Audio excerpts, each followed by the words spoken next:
We need a president who will not only fight for reproductive rights, but for immigration rights, for civil rights, for voting rights, right? To keep communities safe from gun violence and toxic water. We need a president who has fought for women and families every single day of her life and will take that fight for all of us to the White House. You know who she is. She's our friend, she's a fighter, she's our leader, and she's going to be the next president of the United States, Hillary Clinton. This is my fight song. Take back my life song. Prove I'm alright song. My power's turned on. I'll be strong. I'll play my fight song. And I don't really care what nobody else believes. 'Cause I've still got a lot of fight left in me. Thank you.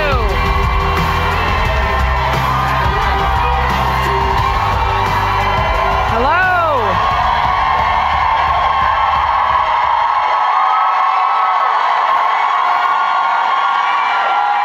Thank you so much.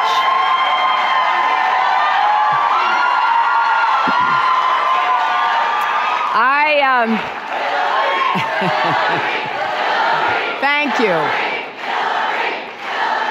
Thank you all. I have to say, pink never looked so good.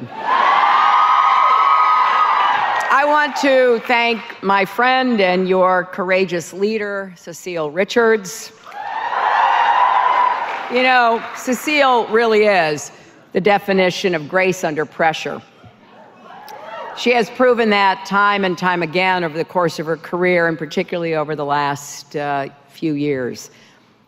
She really is like another great American, her mother, Ann Richards, who was a friend of mine, and I just wish Ann were here to see this election. She'd have Donald Trump double time.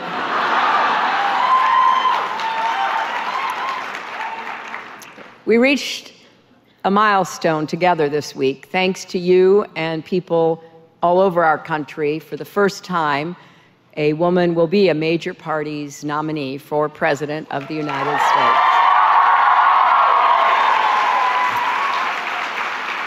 And yesterday, I had the great honor of being endorsed by President Obama and Vice President Biden, and by Senator Elizabeth Warren. So it's been a big week, and there's nowhere I'd rather end it than right here with the Planned Parenthood Action Fund. I'm grateful to the entire Planned Parenthood family. You made this campaign your own. Whether you knocked on doors in Iowa or rallied in California, this victory belongs to all of you. And it belongs to the 1,000 young activists who came together in Pittsburgh last month to get organized. It belongs to the staff, the donors, and to the providers like Dr. Amna Dermish in Texas, who called out Donald Trump when he said women should be punished for having abortions, and the open letter she wrote defending her patients' right to make their own health decisions should be required reading for every politician in America.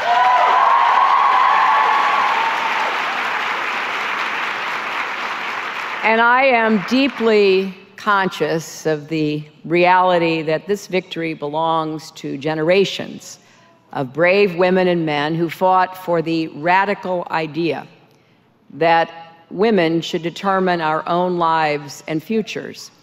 And it belongs to the women and men who continue to fight for that idea today, even in the face of threats and violence. When a man who never should have had a gun killed 3 people at Planned Parenthood in Colorado Springs, leaders in this room voted unanimously to keep health centers across America open the next day. And the CEO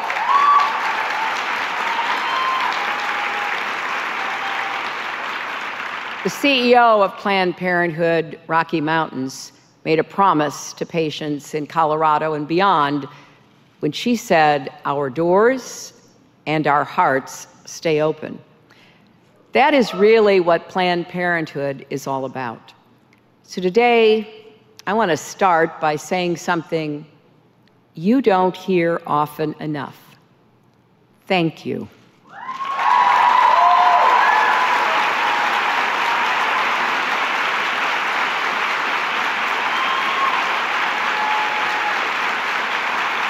Thank you. Thank you for being there for women, no matter their race, sexual orientation, or immigration status. Thank you for being there for Natasha McQueen in Brooklyn, who told me how Planned Parenthood caught her breast cancer when she was just 33 years old and saved her life. Thank you for being there for college students getting STD testing, the young people who have the tough questions that they're afraid to ask their parents, the sexual assault survivors who turn to Planned Parenthood for compassionate care, the transgender teens who come for an appointment and find the first place where they can truly be themselves. Thank you for being there for your communities, whether that means taking on hostile politicians in Louisiana or handing out clean drinking water in Flint, Michigan.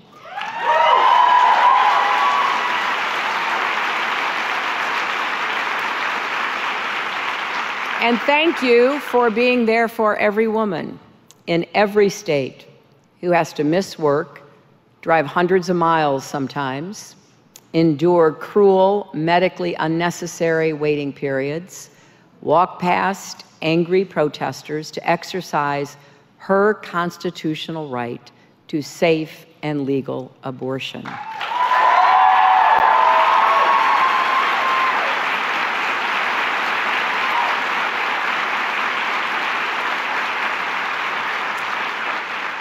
I've been proud to stand with Planned Parenthood for a long time. And as president, I will always have your back.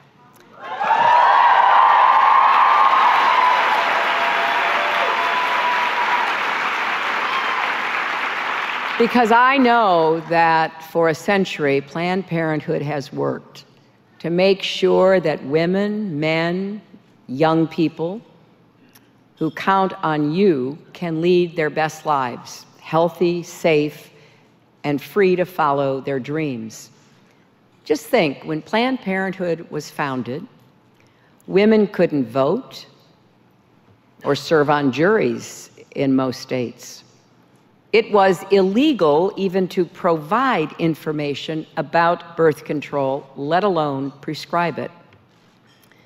But people marched and organized, they protested unjust laws, and in some cases even went to prison. And slowly but surely, America changed for the better. 51 years ago this week, thanks to a Planned Parenthood employee named Estelle Griswold,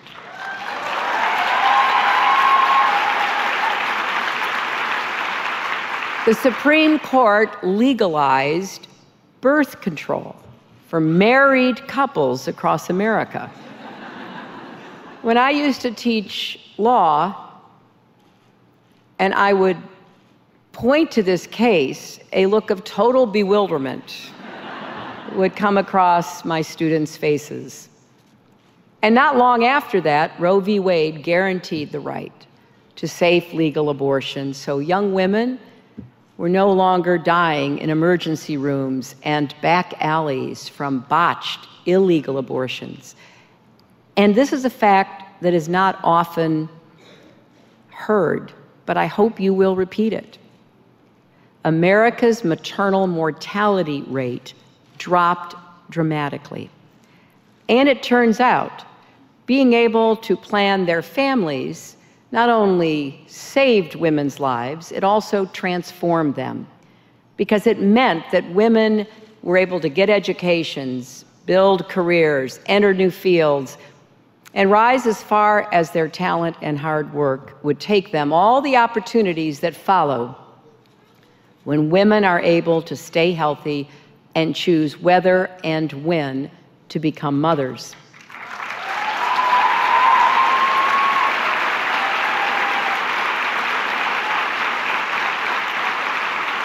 And you know so well today the percentage of women who finish college is 6 times what it was before birth control was legal. Women represent half of all college graduates in America and nearly half our labor force, and our whole economy then is better off. The movement of women into the workforce, the paid workforce, over the past 40 years was responsible for more than $3.5 trillion in growth in our economy.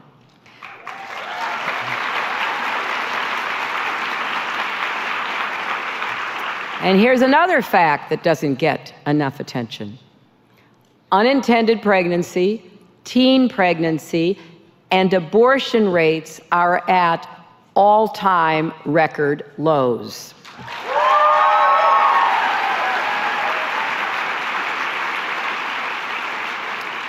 That reality and studies confirm what Planned Parenthood knew all along.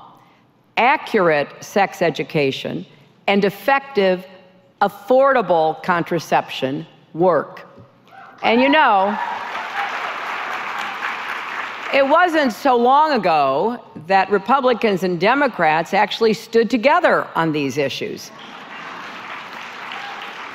Back in the 90s, when I helped create the National Campaign to Prevent Teen Pregnancy, I worked with Republicans to get it done.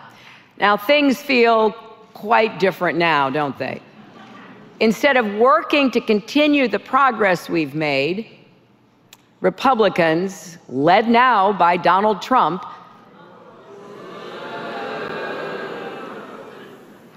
are working to reverse it. When Donald Trump says, "Let's make America great again," that is code for let's take America backward. Back to a time when opportunity and dignity were reserved for some, not all. Back to the days when abortion was illegal, women had far fewer options, and life for too many women and girls was limited. Well, Donald, those days are over.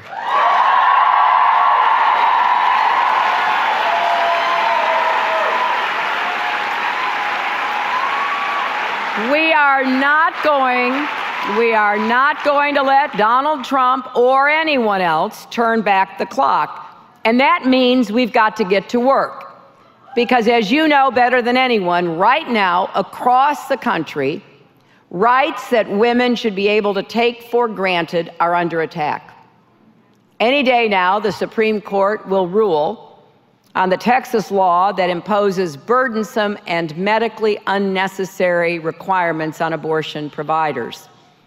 If these restrictions are allowed to stand, 5.4 million women of reproductive age will be left with about 10 health centers that provide abortion in a state the size of France.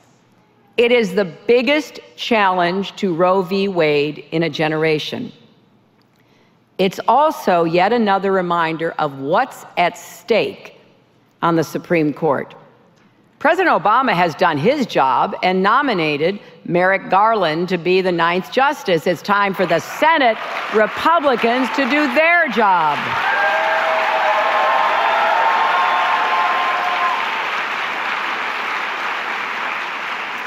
The Senate should give Judge Garland the hearing he deserves. Now, meanwhile, in just the first 3 months of 2016, states across the country introduced more than 400 restrictions on abortion.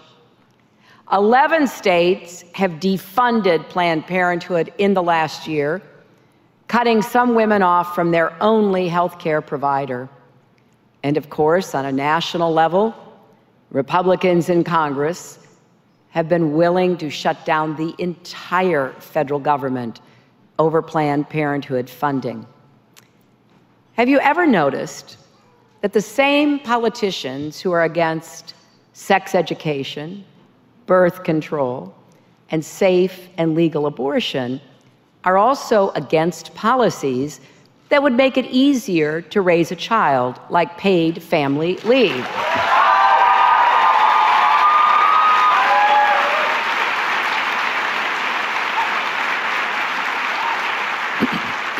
They are for limited government everywhere except when it comes to interfering with women's choices and rights. Well, I'm here today to tell you we need to be just as determined as they are. We need to defend Planned Parenthood against partisan attacks. If right-wing politicians actually cared as much about protecting women's health as they say they do, they'd join me in calling for more federal funding for Planned Parenthood.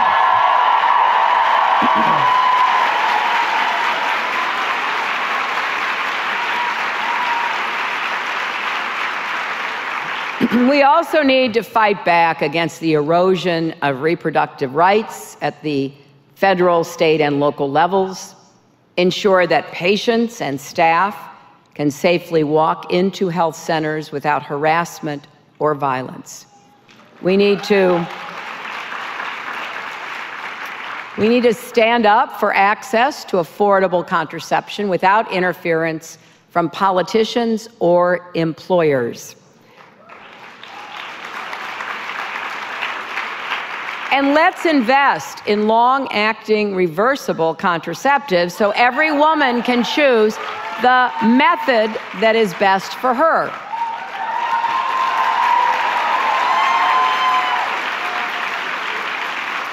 Let's strengthen and improve the Affordable Care Act, which 20 million Americans and saves women millions of dollars through no copay preventive care. And let's take action to stop the spread of the Zika virus, which threatens the health of children and pregnant women.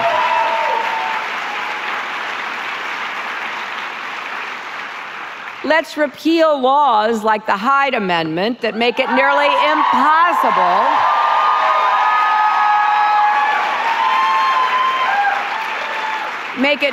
impossible for low-income women, disproportionately women of color, to exercise their full reproductive rights. And it is worth saying, again, defending women's health means defending access to abortion, not just in theory, but in reality.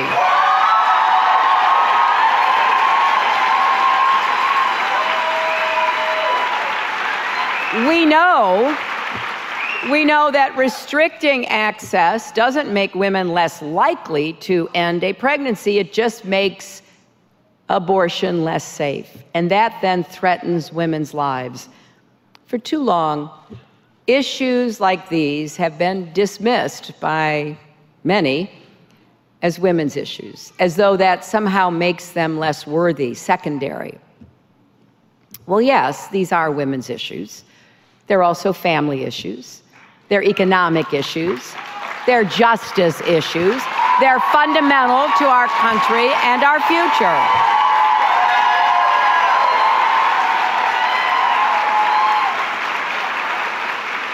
And beyond these specific issues, we need to keep working to support women and families in other ways by getting incomes rising, including the minimum wage, which disproportionately affects women. We need to finally guarantee equal pay for women's work. We need to pass comprehensive immigration reform with a path to citizenship that keeps families together. And we need to break down all the barriers of discrimination and systemic racism that hold too many Americans back.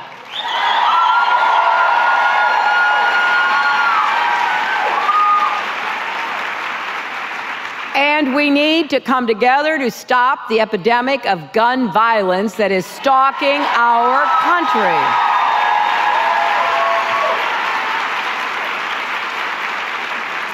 No parent should live in fear that their child will be hurt or killed by gun violence. 33,000 Americans are killed every year. I've met so many mothers on this campaign who have lost their own children. We owe it to them to protect our kids no matter what zip code they live in. And that is going to require standing up to the gun lobby and making this a voting issue. You know, all the issues that we're talking about today are connected. They intersect. And that's why I'm grateful to the reproductive justice leaders in this room and across America.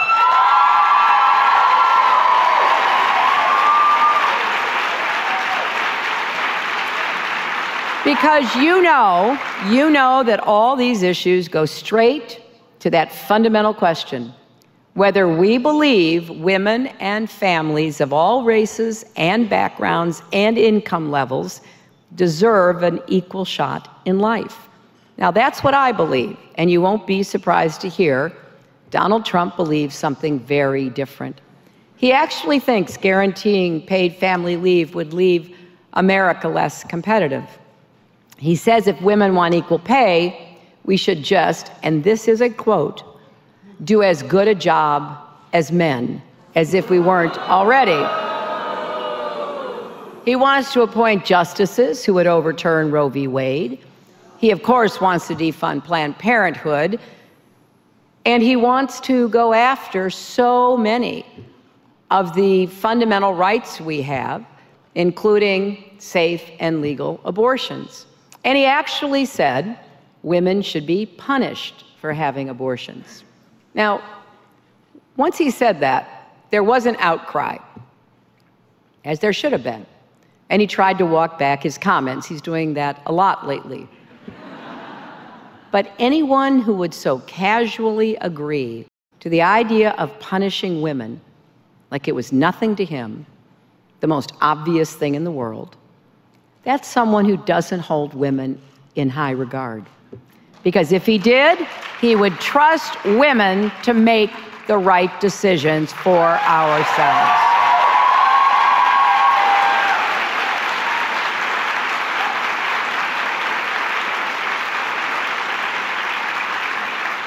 But don't worry, Donald assures us that as president, he'll be, and I quote again, the best for women.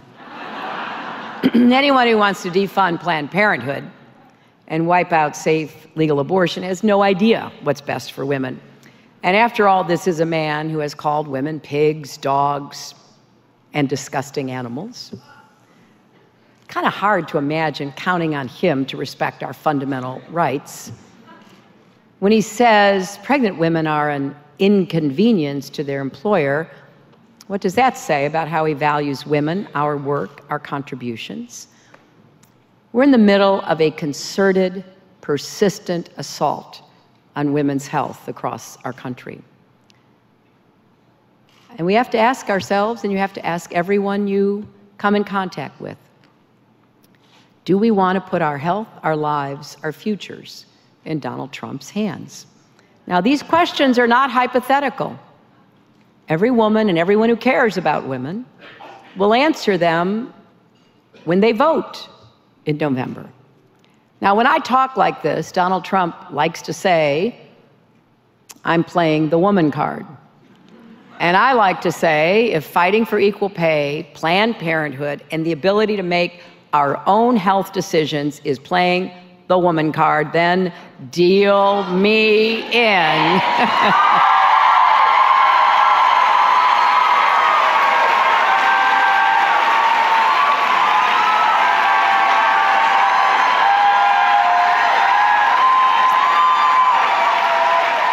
Now, my friends, I come to this issue, of course, as a woman, a mother and a grandmother now, but I also come to it as a former First Lady, Senator, and Secretary of State. And in those roles,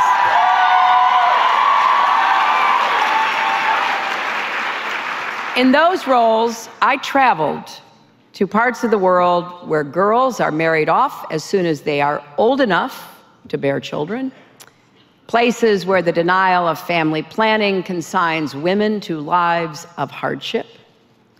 I visited countries where governments have strictly regulated women's reproduction, either forcing women to have abortions or forcing women to get pregnant and give birth.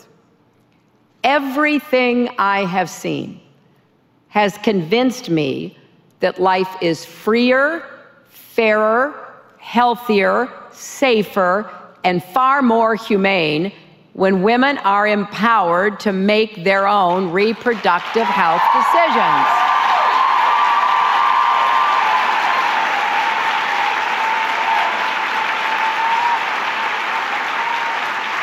And everything I've heard from Donald Trump often seems to echo other leaders who have a very different view of women.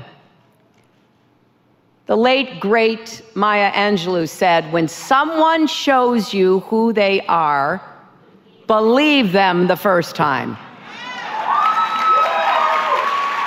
Donald Trump has shown us who he is, and we sure should believe him. And it's not just on reproductive rights. Donald Trump would take us in the wrong direction on so many issues we care about: economic justice, workers' rights, civil rights, human rights, the environment. All of that is on the line in this election. When Donald Trump says a distinguished judge born in Indiana can't do his job because of his Mexican heritage, or mocks a reporter with disabilities, or denigrates Muslims and immigrants, it goes against everything we stand for. He does not see all Americans as Americans. So this election isn't about the same old fights between Democrats and Republicans. They'll be there, don't worry. But this election is profoundly different. It is about who we are as a nation. Millions of Americans coming together to say, we are better than this. So here's my promise to you today.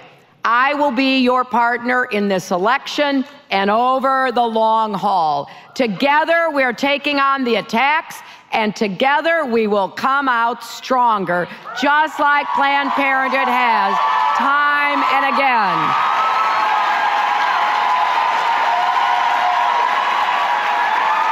And together we're going to unify our country, stop Donald Trump, and fight for an America where we lift each other up instead of tearing each other down. We are not going to just break that highest and hardest glass ceiling. We're going to break down all the barriers that hold women and families back, because you know we do believe we're stronger when every family in every community knows they're not on their own. We are stronger together, and we're going to make history together in November. Thank you all so much.